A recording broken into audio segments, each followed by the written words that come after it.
Hello everyone, I hope you all are in good health. The topic I have chosen for today's video is Pythagoras theorem. You might be familiar with this already because it's a very famous theorem in mathematics. Pythagoras theorem has three usages. I'm going to start with the first one. It is used to find out whether the triangle is acute angle triangle, obtuse angle triangle, or right angle triangle. So the theorem is h square is equal to p square plus b squared. Hypotenuse squared is equal to perpendicular squared plus base squared. If you don't know about these three terms, go back to my trigonometry video and I have already stated clearly what is the difference between hypotenuse, perpendicular and base. I'm going to put that link in the description box. So according to this triangle, our hypotenuse squared, which is 8, is 64.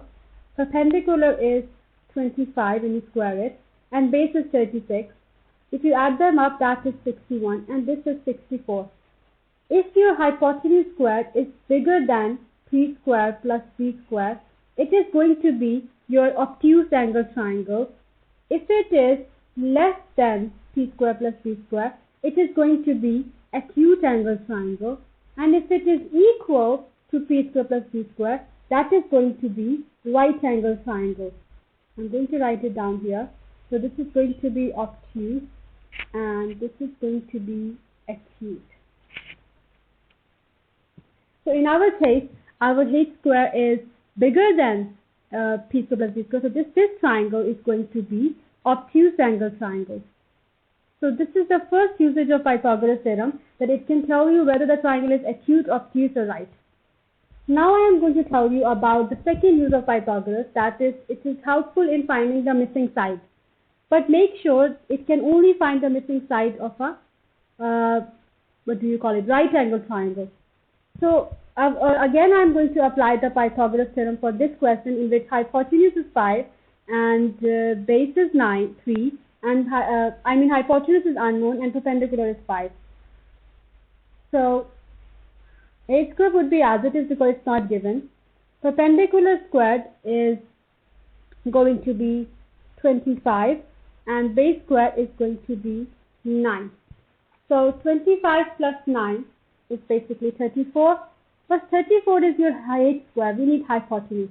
We are going to square root 34 and this is going to be 5.83. Sometimes they ask you to do one decimal place, so you can say your hypotenuse can be 5.8. Sometimes they don't ask you hypotenuse, they might ask you base or perpendicular, like in this question.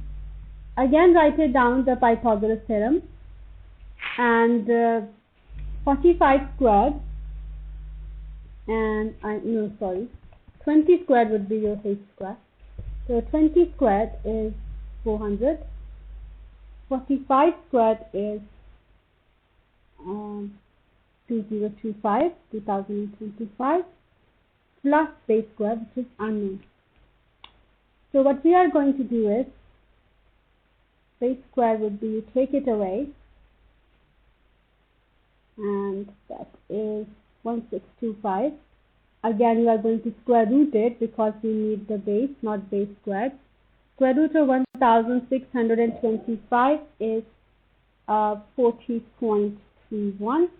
That when you round it to one decimal place, you are going to get 40.3.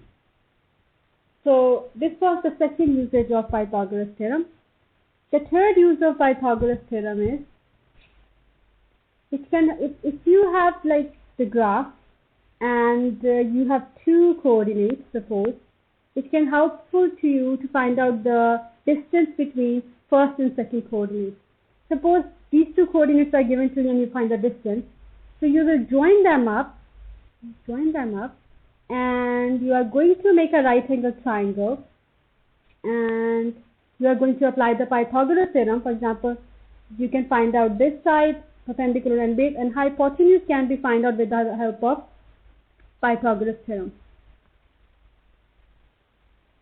So that's all about the three usages of Pythagoras theorem. If you find this video helpful, please share with your friends and subscribe to my channel. I hope you have understood it. Thank you. Thank you for watching.